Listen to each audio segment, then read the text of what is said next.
नमस्कार। आज हम बात करने जा रहे हैं शेयर बाजार के उस भयानक मंजर की जिसने कल यानी शुक्रवार 24 जुलाई को निवेशकों की रातों की नींद उड़ा दी है। आज 25 जुलाई है और कल जो बाजार में हुआ उसने बड़े बड़े दिग्गजों के पसीने छुड़ा दिए हैं। क्या आपकी मेहनत की कमाई अब डूबने की कगार पर है? कल सुबह जैसे ही बाजार खुला, दलाल स्ट्रीट पर हाहाकार मच गया।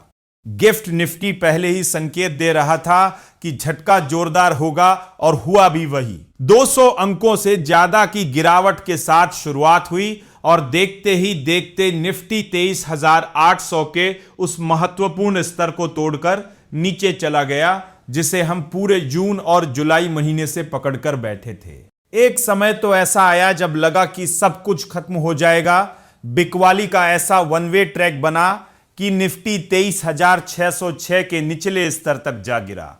निवेशकों के दिलों की धड़कनें तेज थी और डर का माहौल पूरी तरह हावी था। लेकिन तभी कल के बाजार में एक ऐसा चमत्कार हुआ जिसे देखकर हर कोई दंग रह गया। 23,606 पर पहुंचने के बाद जहां से बाजार को अचानक जैसे कोई वरदान मिल गया, निचले स्तरों से ऐसी जबरदस्त खरीदारी लौटी कि गेम पूरी तरह पलट गया। हालांकि क्लोजिंग तक डैमेज कंट्रोल तो हुआ, लेकिन घाव अभी भी गहरे हैं क्योंकि बाजार ने 15 जून 2026 के बाद पहली बार 23,800 के नीचे क्लोजिंग दी है। कल निफ्टी 23,767 के स्तर पर बंद हुआ, जो कि 102 अंकों की गिरावट है। बैंक निफ्टी में भी जबरदस्त ड्रामा दिखा, जो 50,023 के निचले स्तर से रिकवर होकर 50,693 पर बंद हुआ। वहीं सेंसेक्स भी निचले स्तरों से 331 अंक सुधरकर 76,590 के स्तर पर पहुंचने में कामयाब रहा। कल के इंट्राडे चार्ट्स को देखिए। सुबह 10:30 से 11 बजे के बीच जब पैनिक अपने चरम पर था और ओवर लेवरेज सौदे कट रहे थे, तब एक बहुत ही स्ट्रांग पुलबैक आया।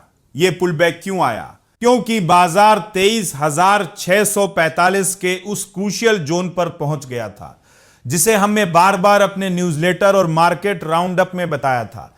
कल भले ही चार्ट पर हरी कैंडल दिख रही है, लेकिन याद रखिए हम अभी भी संकट से बाहर नहीं निकले हैं। ऊपरी स्तरों से पिछले कुछ दिनों में जो दे दनादन बिकवाली हुई है उसने बाजार के सेंटीमेंट को बुरी तरह हिलाकर रख दिया है। अब जरा उन खिलाड़ियों पर नजर डालिए जो कल इस तूफान में डटे रहे और जो ताश के पत्तों की तरह ढह गए। कल आईटी सेक्टर अकेला ऐसा योद्धा था जो बाजार को थामने की कोशिश कर रहा था। HCL tech, Wipro, LTM Mindtree और परसिस्टेंट जैसे शेयरों में 2 से 4% की तेजी देखी गई। KPIT टेक तो अचानक 6% तक उछल गया और टाटा एलेक्सी में भी 4% की बढ़त रही। लेकिन दूसरी तरफ मंजर भयावह था। ऑटो और मेटल स्टॉक्स की तो जैसे बोलती बंद हो गई थी। M&M, बजाज ऑटो और हीरो मोटोकॉर्प 1 से 2% तक टूट गए। सरकारी कंपनियों यानी PSU स्टॉक्स में भी जबरदस्त मायूसी रही। ONGC, NTPC और पावर ग्रिड जैसे बड़े नाम लाल निशान में समा गए। सबसे चौंकाने वाली गिरावट मिड कैप में गोल्ड डिजिट में रही, जो 8.5% तक क्रैश हो गया। यहां तक कि हाल ही में लिस्ट हुआ स्वेगी भी 3.5% नीचे जा गिरा। यह साफ दिखा रहा है कि बाजार में अभी भी बड़े निवेशकों के कन्विक्शन की भारी कमी है। लेकिन यह तो सिर्फ ट्रेलर है, असली फिल्म तो 7 समंदर पार लिखी जा रही है। बाजार के इस चक्रव्यूह के पीछे सबसे बड़ा हाथ है डोनाल्ड ट्रंप का। उनके नए टैरिफ प्लान ने पूरी दुनिया में खलबली मचा दी है। ट्रंप ने 60 देशों और यूरोपीय संघ पर 10 से 12.5% तक के नए टैरिफ लगाने की घोषणा कर दी है और भारत पर भी 10% का टैरिफ लगने का खतरा साफ दिख रहा है। इसके साथ ही अमेरिका और ईरान के बीच बढ़ता तनाव आग में घी डालने का काम कर रहा है। कच्चा तेल यानी ब्रेंट क्रूड इसी तनाव की वजह से जुलाई में अब तक लगभग 34% तक उछल चुका है। कल भले ही इसमें थोड़ी मुनाफा वसूली हुई और यह $100 के लेवल से फिसलकर $96.67 के पास आ गया, लेकिन खतरा अभी टला नहीं है। उधर अमेरिका में बॉन्ड यील्ड 4.7% पर पहुंच गई है और डॉलर इंडेक्स 101 के पार है। ये वो ट्रिगर हैं जो हमारे बाजार का पूरा मूड बिगाड़ रहे हैं। अब सवाल यह है कि आने वाले हफ्ते में क्या होगा। अगला हफ्ता बहुत ही क्रूशियल है क्योंकि ये मंथली एक्सपायरी का हफ्ता है, यानी जुलाई महीने के वायदा सौदों का निपटारा होना है। कल जो 23,800 का किला ढह गया वो अब बाजार के लिए सबसे बड़ा रेजिस्टेंस यानी रुकावट बन गया है। मंगलवार को बाजार काफी फंसा रह सकता है।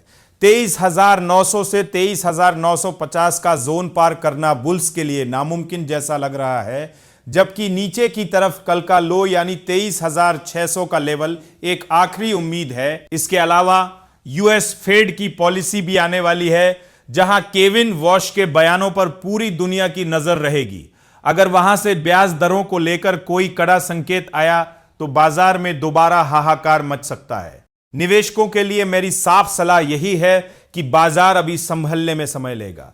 यह वो दौर है जहां हड़बड़ी में लिया गया कोई भी फैसला आपके पोर्टफोलियो को तबाह कर सकता है। सेंटीमेंट बहुत कमजोर है और बाजार अभी थोड़ा टाइम पास कर सकता है। अगर आप निवेश करना चाहते हैं तो सिस्टमैटिक इन्वेस्टमेंट यानी कि किस्तों में पैसा लगाने का ही रास्ता सही है, वरना जियोपॉलिटिकल तनाव आपको भारी नुकसान पहुंचा सकता है। बाजार के इस चक्रव्यूह से निकलना इतना आसान नहीं होने वाला है। अपनी राय हमें कमेंट बॉक्स में लिखकर जरूर बताएं और हमारे टेकनेट इंडिया चैनल को अभी सब्सक्राइब करें और बेल आइकन दबाना बिल्कुल न भूलें।